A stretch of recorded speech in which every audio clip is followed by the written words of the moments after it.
السلام عليكم ورحمة الله وبركاته. لله نحمده ونستعينه ونستغفره ونعوذ بالله من شرور أنفسنا ومن سيئات أعمالنا. من يهده الله فلا مضل له ومن يضلل فلا هادي له. وأشهد أن لا إله إلا الله وحده لا شريك له. وأشهد أن محمدا عبده ورسوله صلى الله عليه وعلى آله وأصحابه وتابعيهم إلى يوم الدين. وبعد, kaum muslimin, para pendengar radio Indosiar yang kami hormati, kita lanjutkan pembacaan mutiara-mutiara yang indah yang disusun oleh Imam Nawawi dan diberi judul dengan judul yang indah pula, Riyadhus Shalihin. Yang indah pula, Riyadhus Shalihin, kebunnya orang-orang saleh. Karena orang-orang saleh biasa mereka mengambil bunga, mengambil segala macam buah-buah yang indah, bunga yang indah dari kebun-kebun ilmu. Kebun ilmu itu adalah yang berisi qala Allah wa qala Rasul, ucapan Allah Subhanahu wa taala dan ucapan Rasulullah sallallahu alaihi wa ala alihi wasallam. Masih kita pada bab al-ikhlas wa ihbarun niyah, dan kita sampai pada mutiara yang ke-11, yaitu hadis dari Abil Abbas, Abdullah bin Abbas radhiyallahu taala anhuma, yaitu Abdullah bin Abbas bin Abdul Muttalib radhiyallahu taala anhuma, anak pamannya Rasulullah sendiri sallallahu alaihi wa ala alihi wasallam. Seorang yang dijuluki Habrul Ummah, tintanya umat karena ilmunya, yang dijuluki mangkuk ilmu. Bahkan didoakan oleh Rasulullah SAW dengan doa yang baik, Allahumma faqihu fid din wa alimhu ta'wil. Ya Allah, faqihkan dia dalam agama dan ajari dia ta'wil, yakni tafsir. Maka beliau terkenal dalam masalah ilmu tafsir. Masya Allah. Radiyallahu ta'ala anhu wa ardhah. Kata beliau, dari Rasulullah sallallahu alaihi wa ala alihi wasallam, fima yarwi an rabbihi tabaraka wa ta'ala. Disebutkan dari Rasulullah SAW dalam apa yang beliau riwayatkan dari Allah, dari Rabbnya tabaraka wa ta'ala. Nabi berkata, Inna Allah katabal hasanat was sayyiat, thumma bayyana dhalik. Sesungguhnya Allah Subhanahu wa taala menuliskan kebaikan-kebaikan dan kejelekan-kejelekan. Sesungguhnya Allah mencatat kebaikan-kebaikan dan kejelekan-kejelekan. Thumma bayyana dhalik. Kemudian dia jelaskan. Faman hamma bihasanatin falam ya'malha katabaha Allah tabaraka wa ta'ala indahu hasanah kamilah. Siapa yang sudah ada niat dalam hatinya untuk melakukan kebaikan, tetapi dia belum mengerjakannya, sudah dicatat oleh Allah subhanahu wa ta'ala sebagai satu kebaikan yang sempurna. Wa in hamma biha fa'amilaha. Kalau dia merencanakannya, meniatkannya dalam hati, kemudian mengerjakannya, katabahallahu ashra hasanat, maka Allah akan tulis baginya 10 kebaikan, ila 700 dha'fin, 10 kebaikan sampai 700 kali lipat, ila adha'afin katsirah, dan terus bisa lebih dari itu, berlipat-lipat kali sekehendak Allah subhanahu wa ta'ala. Wa in hamma bisayyi'atin, tetapi sebaliknya, in hamma bisayyi'atin, kalau dia berniat dalam hatinya untuk melakukan kejelekan, falam ya'malha, tetapi tidak mengerjakan kejelekan tersebut, katabahallahu indahu hasanah kamilah, maka akan dicatat baginya satu kebaikan sempurna. Perhatikan, berniat untuk berbuat jelek, kemudian tidak jadi, dicatat baginya hasanah kamilah, dicatat satu kebaikan sempurna. Wa in hamma biha fa'amilaha. Kalau dia meniatkan untuk berbuat kejelekan tadi kemudian betul-betul mengerjakannya, kataballahu sayyi'atan wahidah, maka dia dicatat hanya satu kejelekan saja. Ikhwani fillah azakumullah, kaum muslimin, para pendengar yang kami hormati, ini adalah berita yang menunjukkan kasih sayang Allah dan rahmat Allah Subhanahu wa taala. Nabi SAW memberitakannya dari Rabbnya, dari Allah Subhanahu wa taala, bahwa Allah mencatat kejelekan dan kebaikan dengan cara yang seperti ini. Artinya, kalau seorang berniat untuk berbuat baik, walaupun tidak mengerjakan atau belum mengerjakan, sudah dicatat sebagai kebaikan sempurna. Baru niat saja dalam hati, sudah dicatat sebagai kebaikan sempurna. Kalau betul-betul mengerjakan kebaikan tadi, maka akan diberi oleh Allah catatan 10 kebaikan, dan bisa dilipatkan sampai 700 kali lipat, dan bisa sampai sekehendak Allah Subhanahu wa ta'ala. Tetapi, Masya Allah, kalau sebaliknya, yaitu niat jelek untuk melakukan kejelekan, masih di dalam hati, belum dicatat sampai benar-benar mengerjakan. Kalau baru niat saja dalam hati kemudian tidak jadi, maka akan dicatat kebaikan sempurna, karena dia tidak jadi melakukan kejelekan, karena dia mengurungkan niat jeleknya. Itu satu kebaikan. Kalau ternyata dia benar-benar melakukan apa yang diniatkan dalam hatinya, maka dicatat sebagai satu kejelekan saja, tidak dilipatkan sampai 10 kali lipat atau sampai 700 kali lipat, tetapi hanya ditulis sayyi'atan wahidah, satu kejelekan saja. Hadis ini muttafaqun alaih, disepakati kesahihannya oleh Imam Bukhari dan Imam Muslim.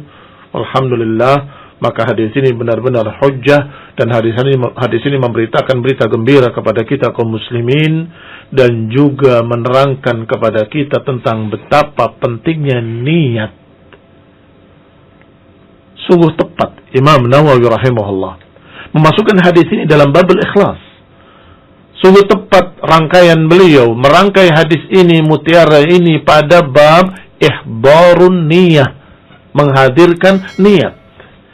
Karena memang sekian banyak hadis yang sudah kita bahas saling dukung-mendukung, bahwasanya innamal a'malu binniyat, amalan itu tergantung niatnya.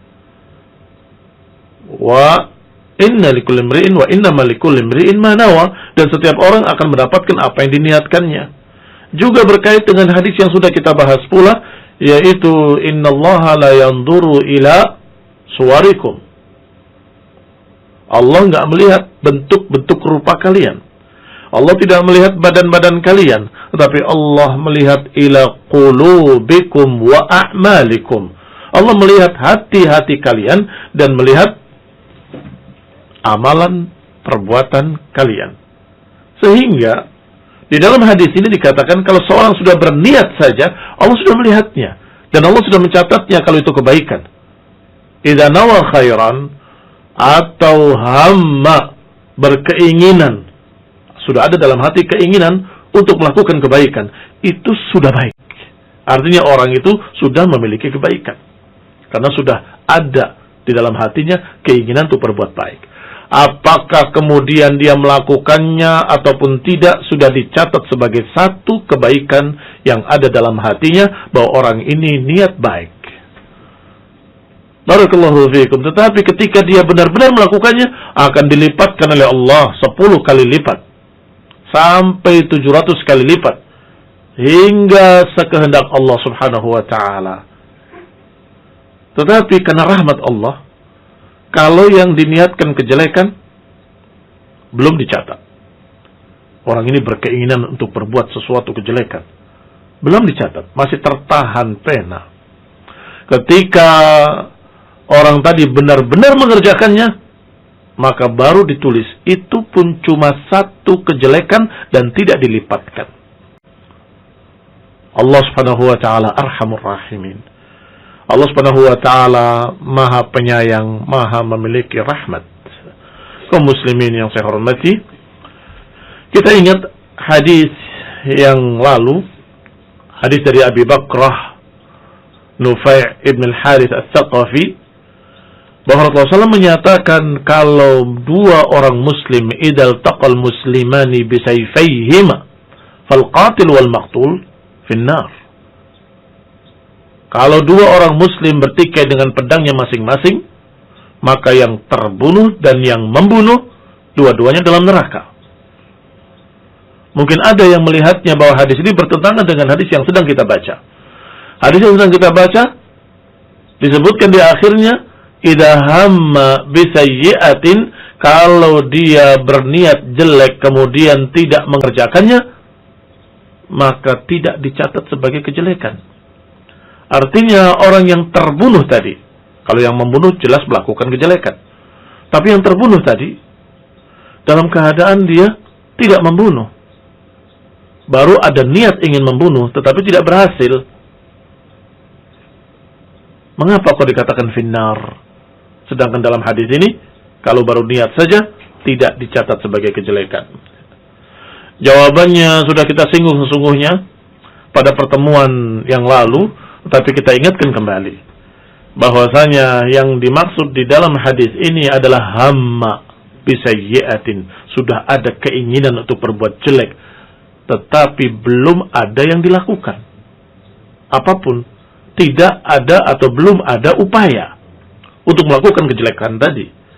Tetapi dua orang yang dikatakan oleh Nabi dua-duanya finnar, itu sudah melakukannya, sudah menebaskan pedangnya, sudah mengayunkan pedangnya, sudah menusukkan pedangnya, tetapi tidak berhasil membunuh saudaranya. Tetapi sudah melakukan sekian amalan-amalan jelek, maka dikatakan oleh Nabi finnar. Ketika sahabat bertanya, ya Rasulullah, hadal qatil, fama balul maqtul? Ya Rasulullah, ini pembunuh, wajar masuk neraka. Fama balul maqtul? Ada apa dengan yang terbunuh juga dalam neraka? Kata Nabi, karena dia sudah berupaya untuk membunuh saudaranya. Karena dia sudah berupaya untuk membunuh saudaranya. Maka pahami dengan baik, kalimat hamma bisayyi'atin falam ya'malha, orang yang berniat jelek dan belum melakukannya, artinya belum melakukan upaya apapun.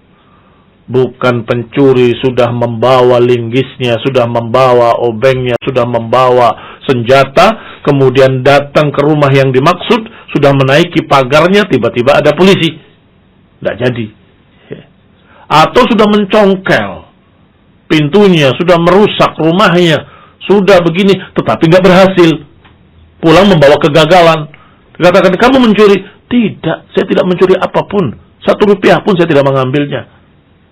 Apakah orang ini berarti termasuk hadis ini? Yang baru berniat jelek, kemudian tidak jadi, terus dapat 1 pahala? Tidak sama sekali. Orang ini sudah berbuat, sudah melakukan, sudah berjalan, sudah berupaya, bahkan sudah mendongkel pintu, sudah merusak rumah orang lain. Tetapi hanya karena gagal saja, tidak berhasil mencuri apa yang dia inginkan, maka itu berbeda dengan apa yang dibahas di dalam hadis ini.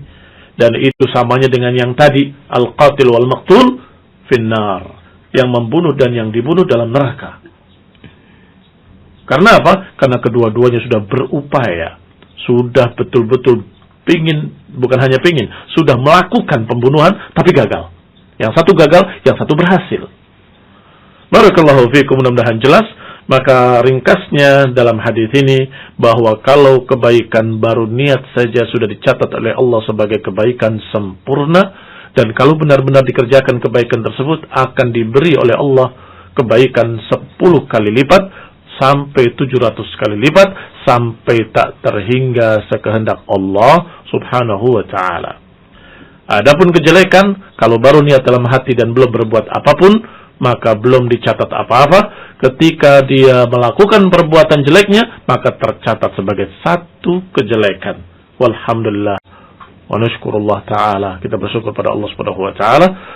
Wabillahi taufiq, nasallahu taufiq wal afiyah. Wa sallallahu ala Muhammadin wa ala alihi wa ashabihi wa sallama tasliman katsira. Baik, demikian tadi penyampaian kajian Islam dari Untayan Mutiara Indah Imam Nawawi rahimahullah, yang disarikan dari kitab Riyadhus Shalihin. Kaum muslimin dimanapun Anda berada, sekarang kita buka ruang tanya jawab. Bagi Anda yang ingin menyampaikan pertanyaan bisa disampaikan ke 0853 1625 kali kemudian 6, 0853 1625 kali kemudian 6. Dan mohon maaf, ini adalah nomor WA dan tidak bisa di SMS, sehingga bisa Anda sampaikan pertanyaan lewat WhatsApp. Barakallahu fikum. Kaum muslimin, baiklah kita lanjutkan atau kita mulai pada pertanyaan yang pertama. Bismillah. Assalamualaikum warahmatullahi wabarakatuh, Ustaz. Waalaikumsalam warahmatullahi wabarakatuh. Ada hal yang ingin ditanyakan, terpaksa Anda tanyakan karena Anda bingung terkait masalah pembuatan KK dan KTP, Ustaz. Di mana masa sekarang serba susah dan rumit kalau mengurus berkas kependudukan dan lama sekali. Dan qadarullah istrinya sedang mengandung. Masya Allah ya. Masya Allah. Teruskan, panjang juga. Ana mau mengurus KK dan KTP istri Ana, Ustaz ya. Ana mau mengurus KK dan KTP si Ana, Ustaz. Qadarullah istri Ana ini beda kota dan tempat tinggalnya. Ana mau mengurus KK baru dan kalau melalui jalur biasa atau umum di dinas atau kantor Dukcapil itu susah dan rumit sekali, Ustaz. Dan istri Ana KTP-nya harus cabut berkas dulu di kota asalnya. Dan di masa pandemi sekarang tidak memungkinkan Ana untuk safar. Apakah Ana boleh memakai jalur cepat untuk pengurusan berkas itu, Ustaz? Dan harus membayar biaya pengurusan itu, cabut berkas online dan KK langsung jadi dalam waktu 2 minggu.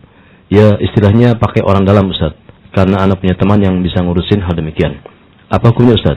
Afwan, Ana sangat terpaksa menanyakan hal ini, Ustaz, karena Ana khawatir tidak sempat mengurus hal lainnya seperti BPJS untuk meringankan biaya saat nanti waktu persalinan di rumah sakit nanti.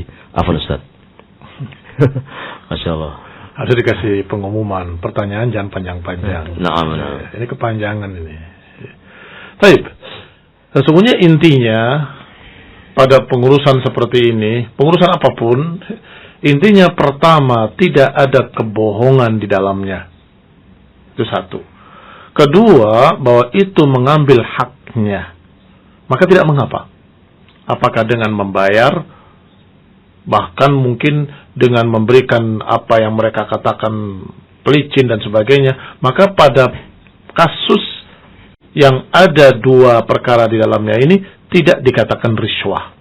Perhatikan baik-baik, jangan salah paham.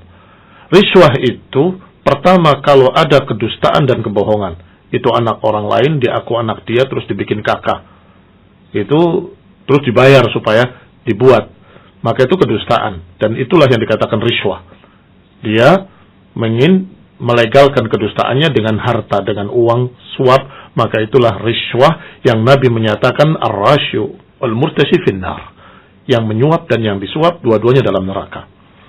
Baik. Yang kedua, benar-benar mengambil hak dia, bukan mengambil hak orang lain. Kalau misalnya pendaftaran apa saja misalnya, kemudian dia harusnya tidak diterima karena syarat-syaratnya tidak lengkap, atau dia tidak mampu, atau dalam tesnya gagal.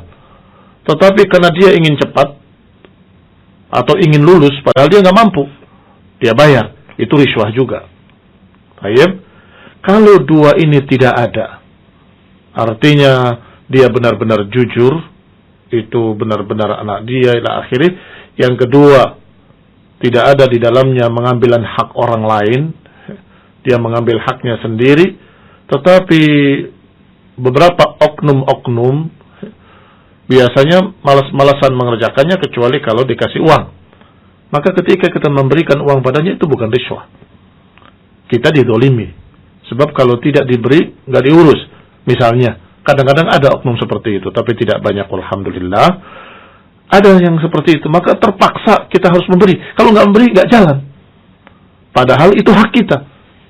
Maka yang demikian beberapa ulama menyatakan itu bukan riswah, itu bukan menyuap, karena kita mengambil hak kita sendiri yang seharusnya dikerjakan atau seharusnya dilayani oleh mereka sebagai pelayan masyarakat.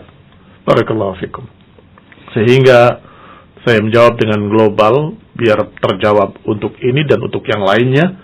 Kalau perkara itu perkara yang memang hak kita, kedua, itu tidak ada kedustaan, maka tidak mengapa insyaallah kita memberikan pada mereka agar mereka bisa melakukannya dengan semangat atau dengan segera. Wallahu ta'ala a'lam.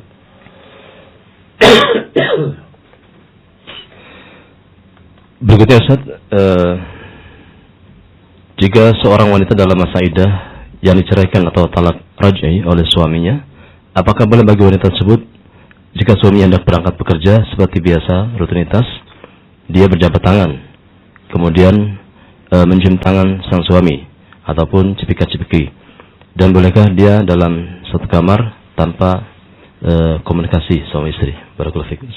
Nah, istri yang dicerai, kalau talaknya talak raj'i yang masih bisa rujuk lagi, berarti talak pertama atau kedua, maka wanita tadi masih di masa iddahnya atau selama masih di masa iddahnya, dia berhak mendapatkan tempat tinggal, berhak mendapatkan maisha, berhak mendapatkan, bahkan dianjurkan untuk tetap tinggal di rumah suaminya. Baik, barakallahu fikum. Bahkan tidak mengapa tidur satu kamar juga. Mengapa demikian? Karena hikmahnya, kalau mereka kemudian bisa rujuk kembali. Sehingga kalau bertanya bagaimana, bolehkah jabat tangan kemudian mencium pipi suami atau cipika-cipiki, bagaimana kita kenal secara umum kalau mau berangkat kerja dan sebagainya, boleh enggak? Saya berharap kalau dengan itu berarti dekat untuk rujuk kembali. Masya Allah kalau sudah seperti itu, kenapa tidak rujuk saja? Kata Allah Subhanahu wa taala, "Was-sulhu khair." Was-sulhu khair. Perdamaian itu indah. Artinya rujuk kembali itu bagus. Was-sulh, akur kembali, rujuk kembali, itu khair, baik. Kalau sudah seperti ini, saya membacanya agak heran. Sudah ditalak, tetapi masih cipika-cipiki, masih cium tangan, masih tidur satu kamar, masih, bahkan disebutkan di dalamnya, kalau dia kadang-kadang mendekati wanita tadi karena ada syahwat, ya bagus, sekalian saja rujuk. Dan itu memang hikmahnya kenapa dianjurkan untuk tetap di rumah suaminya. Dan juga aturan yang kemarin kita singgung juga, orang di luar tidak boleh melamar atau mengisyaratkan melamar atau berkata, nanti kalau engkau sudah habis masa iddah saya mau nikahi. Tidak boleh. Tidak boleh ada yang mengganggu. Mengapa? Ini yang diharapkan. Mudah-mudahan semakin dekat kembali dan kemudian luluh satu sama lain dan akur kembali, rujuk kembali. Dan itu yang diharapkan. Karena sulh lebih baik daripada perceraian. Barakallahu fikum. Nah, Ustaz. Berikutnya, rumah saya di depan makam. Apakah saya harus doa kalau keluar rumah? Jazakumullah khairan. Jadi mungkin depannya ada makam, kemudian mau keluar rumah, apakah harus baca doa juga? Bukan masuk keluar rumah. Ketika melewati kuburan tersebut, keluar rumah, doanya lain lagi. Bismillahirrahmanirrahim. La haula wala quwwata illa billah. Itu ketika keluar rumah. Ketika kamu berjalan lewat kuburan tersebut, kamu doa atau beri salam, Assalamualaikum diyar.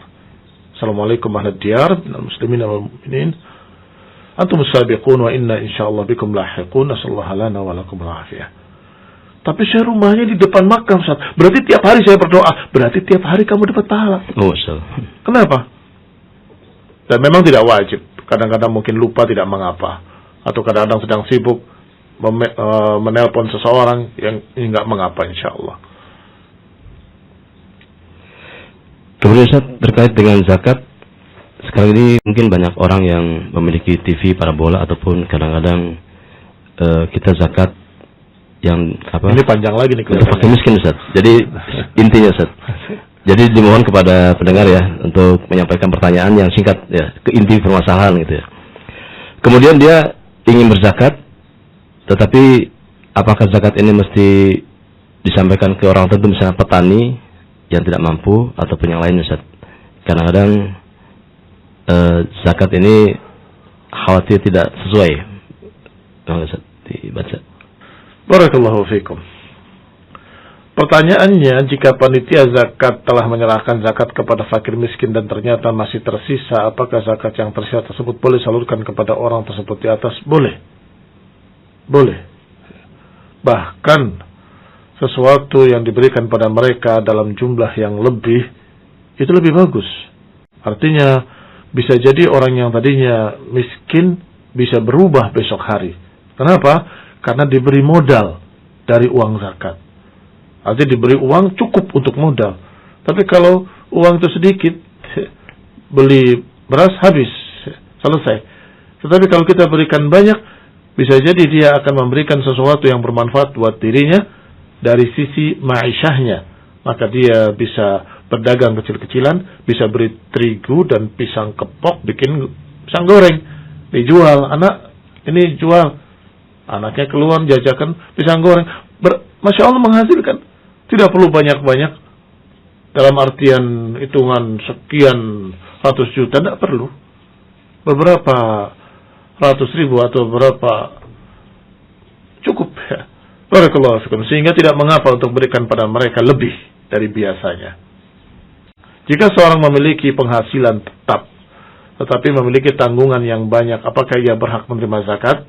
Di sini pertanyaannya terjawab dengan syarat-syarat seseorang terkena kewajiban zakat. Seorang terkena kewajiban zakat itu adalah bukan hanya penghasilannya besar, tetapi juga dilihat dari tanggungannya. Sehingga syarat orang terkena kewajiban zakat dua perkara. Pertama, hartanya di atas nisab. Hartanya sudah lebih dari hampir 1 on emas. Ya, 90 sekian itu 1 on ya. Iya, sekitar 1 on kurang. 1 on kurang sedikit. Baik. Tetapi itu baru syarat pertama.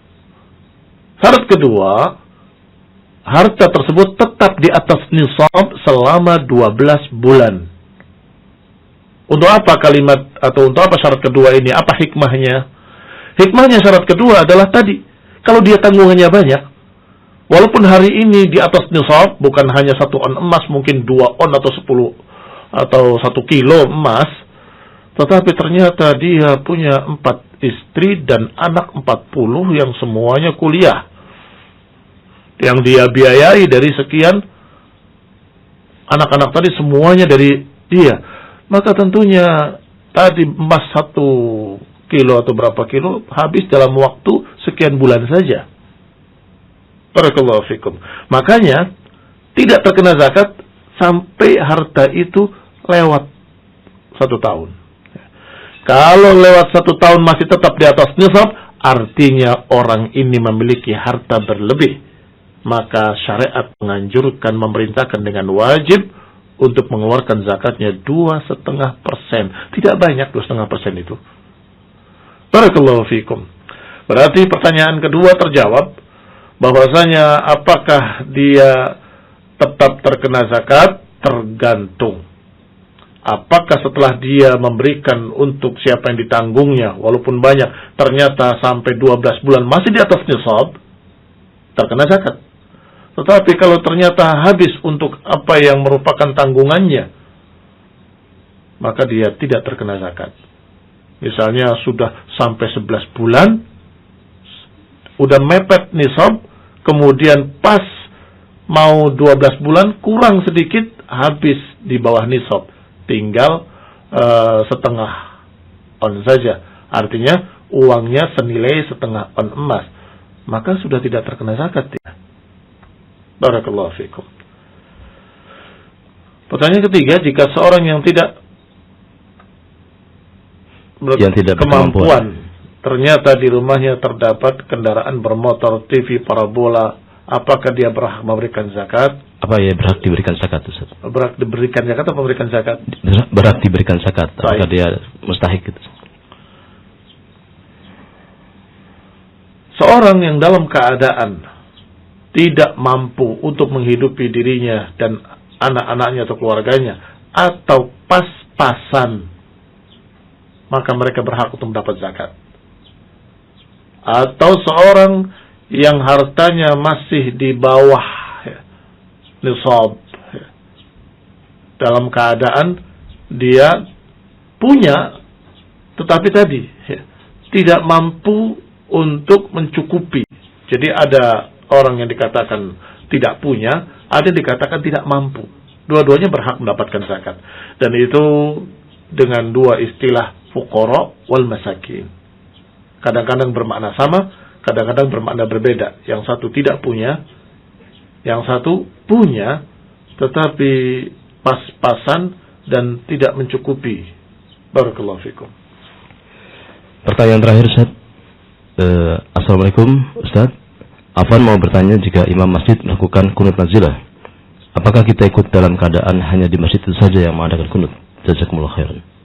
Kalau itu adalah imam rawatib dan imamnya kunut, maka makmum ikut kunut. Mengaminkan kunut tersebut maksudnya. Barakallahu fikum. Nah. Baik Ustaz, waktunya sudah habis dan juga pertanyaan-pertanyaan lainnya insya Allah kita akan tanyakan besok. Barakallahu fikum.